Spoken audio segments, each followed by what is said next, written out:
Welcome to Get the Facts, the program that provides you with information on government's policies and initiatives. I'm Theodore Henry. After Parliament approved an order raising the threshold for submissions from $3.5 million to $12 million, thousands of public servants will no longer be compelled to submit statutory declarations to the Integrity Commission, IC. So we expect that much less people will be filing their statutory statements due to the higher threshold. This includes governmental employees who at a specific pay threshold must report their income, assets, and obligations on an annual basis. Today we have the help of Ms. Joeth Jones, Manager of the Declarations Unit within the Information and Complaints Division of the Integrity Commission, and we'll discuss all that you need to know. Thank you for joining us, Lady Jones. How are you doing? I'm well. Thank you very much, Mr. Henry. All right, let's jump into getting some facts. What is the statutory declaration? Okay. What is that in Jamaica?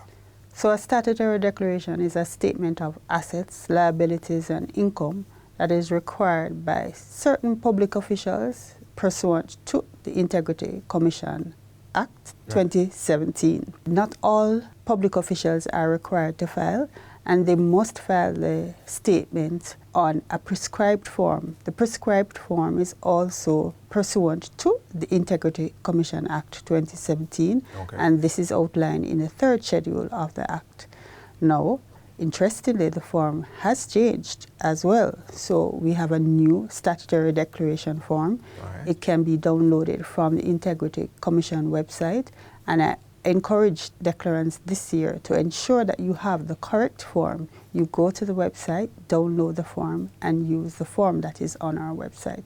All right. So, okay, we're going to come back to the website and the form, but you mentioned who should file, and I want us to underline that. Is it just a matter of the 12 million, that whatever sort of government official you are, if you're at the 12 million threshold, you need to file a statutory declaration? That's correct. So any public official who earns or who received total emoluments, that would be your salary, overtime pay, allowances, all of that accumulated to 12 million or in excess of that amount during 2023, right, you are required to file a statutory declaration this year. Additionally, all parliamentarians are required to file. There are also certain... Regardless of pay scale? Regardless of pay scale. Okay. And regardless of pay scale, also, there are certain public officials who are named in a gazette. And those persons who are appointed to the position listed in the gazette or perform functions of the positions listed in the gazette are also required to file. So, for example, a principal of a public institution would be required to file. Okay. All correctional officers this year would be required to file. All personnel in the Jamaica Defense Force and the Jamaica Constabulary Force at the rank of sergeant and above, they too would be required to file this year. And there are other positions as well. So declarants should also review the Gazette, which is published by the Integrity Commission December 5, 2023, and that should guide you with respect to whether or not you are in receipt of total emoluments of 12 million and over. You should file. Understood. And the Gazette is available on the website as well? It is also available on the website. Wonderful. Now, 12 million threshold, parliamentarians, That's regardless correct. of pay scale. That's correct. Other positions also regardless of pay scale. That's correct. Now, could you help us to understand why it is necessary for public officials to do this declaration? Why is it necessary to do a statutory declaration? One, it is a statutory requirement. It is something that is legislated by the Integrity Commission Act. So you must file. Also, if you there are certain punitive action that can be taken if you are not compliant with that legislation. So if you do not file, you can be fined of up to 500,000, Right. or a term of imprisonment not exceeding 6 months. Right. So we do encourage our public officials to file their statutory declaration. Yes. It's our legislative requirement. I said that encourage, a little struggle, encourage. But the core idea here, if I'm understanding this correctly, is financial transparency in public positions of power. That's the idea behind. That's correct. So you are appointed, you're given a position that allows you to make decisions and to direct public policy. And what we are saying is it gives us an opportunity to also say to the Jamaican people, we are good public officials, we have nothing to hide. Right. What we have gained from our employment, we have used it to gain assets, and we have incurred liabilities as well that has assisted us to gain the assets that we now have. Understood. Transparency and trust. That's correct. Now tell us, how often are declarants required to file the statutory declaration? Now, to explain how often you are required to file a statutory declaration, it would help if I indicate the types of statutory declaration. Please. So there are 3 types of statutory declaration. One is required when you first become eligible to file a statutory declaration. Okay. So that's your baseline. Right. I just got the job. Right. So you just got the job, you have just been appointed, or you have just gotten to that 12 million threshold. You are first required to file. Thereafter, you are required to file on the 31st of December each year. And after you have demitted service, or you have left the service you have left public service, you are required to file a final statutory declaration. That declaration is required 12 months after you have left the service. Right. Now, all those 3 statutory declarations, the initial, the annual, and the final, they're all required as at the date you're first appointed, 31st of December, 12 months after you leave, and they're all due 3 months after they are required. Awesome. Now, there's one exception to that rule. Right. For parliamentarians, where the election is after June 30 in a particular year, that parliamentarian would not be required to file the annual statutory declaration in that year. They would be required the year after. Understood. So the initial, the annual and the final. Right. Thank you so much for that. We're going to go to a break right now, but more on this discussion with Ms. Joyce Jones, Manager of the Declarations Unit within the Information and Complaints Division of the Integrity Commission when we return. Please don't go anywhere. Stay with us.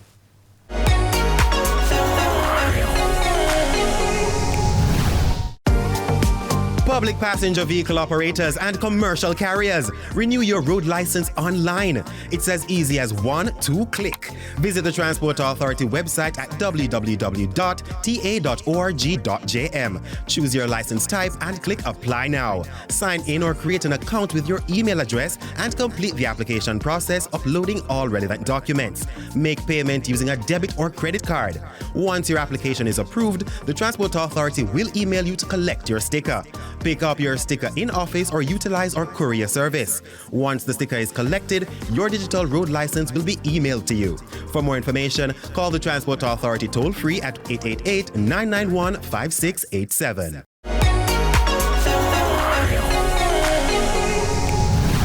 Welcome back to Get the Facts. Recently, the Integrity Commission implemented a zero-tolerance policy, which means that people are sent for prosecution for failing to file. Therefore, along with filing on time, persons would need to know what items should be included in a statutory declaration. And we're still talking with Ms. Joyce Jones, Manager for the Declarations Unit within the Information and Complaints Division of the Integrity Commission, who will share more with us. So, Lady Jones, let's pick up where we left off. Now, we mentioned the fact that there are punitive measures in place. You had mentioned that in the first segment, but there are the times when perhaps it's not filed on time. Is there a provision for that, for late filings? Right.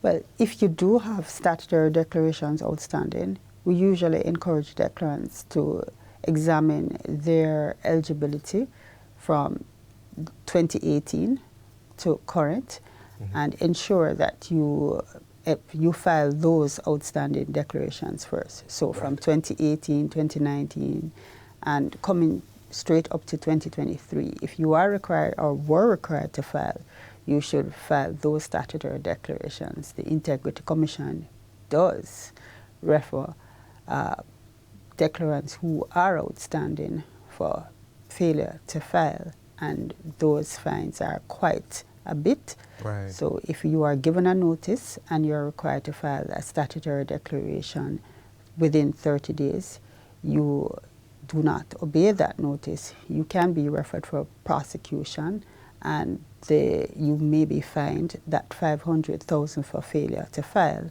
right, and an additional $20,000 for each month that you fail to obey that notice as well. So the fines are quite large. Right, but there is a notice, and you should go with the most outstanding first. I would recommend that declarants pay attention to 2018 and current eligibility. So if you were eligible to file during those periods, file those statutory declarations. Understood. Could you give us more details about the zero tolerance policy? Well, the zero tolerance policy really is just indicating to declarants that if you were required to file, file. If you think that there are some reasons that you did not meet the threshold, provide information to us quickly before we get to you. Yes. And file your statutory declarations. We have been going out. We try to sensitize declarants as much as possible. Right. At this time, we do have a lot of information out there in the public space, and declarants are cautioned. Declarants are invited. We sometimes have conversations with declarants through their public bodies, right, and they are again cautioned and invited to file outstanding statutory declarations. So when we do come to you with a notice to require you to file pursuant to the tools that we have been given, pursuant to the legislation, there's nothing we can do at that time. Right. If you do not comply, it goes to prosecution, and you will be taken before the courts. And then when you are taken before the courts, we're talking big monies. All right, understood. Now, a practical question. Where do I file statutory declarations? Well, the statutory declarations are required to be taken to the Director of Information and Complaints Division. We are located at the Sagicor Sigma building. This is on Knutsford Boulevard, 63 to 67 Knutsford Boulevard, and we are on the 4th floor. Right. We are opening hours Mondays through to Fridays. We open at 8:30. On a Monday, we close at 5. On Tuesdays through to Thursday, we close at 4:30, and we're there until 4 on a Friday. Right. So you can take the statutory declarations to our offices on Knutsford Boulevard.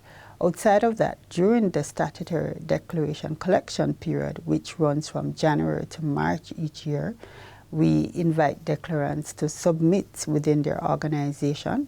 We are very nicely supported by ministries, departments, and agencies who set up collection points in their respective ministries, and declarants are allowed to file within their organization at these collection points. At the end of the collection period, the MDAs again assist us by taking the collection, the drop boxes, to our offices, or we pick up the drop boxes. And then we receipt the statutory declarations, and a receipt is given to the declarant electronically. Very detailed. I need more, though. I need more. So Tell me. I've submitted my statutory declaration. I've sent it through my organization. Sure. It has gotten to you. What happens to my declaration when it gets to you? Okay. As I said before, when it gets to us, we first place the statutory declaration on record. So a receipt is issued to the declarant.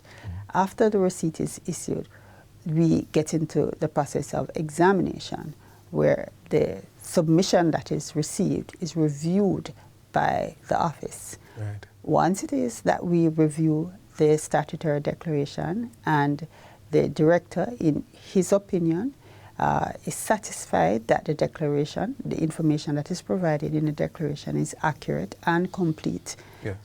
a recommendation is made to the Commission, and the Commission will cause to be issued to the declarant a notification just stating that the declaration is completed.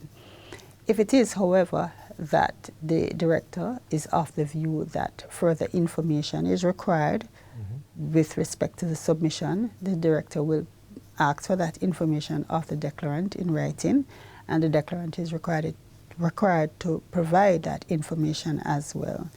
If it is that, subsequent to that process, he is satisfied that the declaration is complete, certification will be done, and the declarant will be notified that the declaration is also complete. Okay. There are instances, however, that the Director of Information may be of the view that further information is required, or further a deeper look is required with respect to the submission.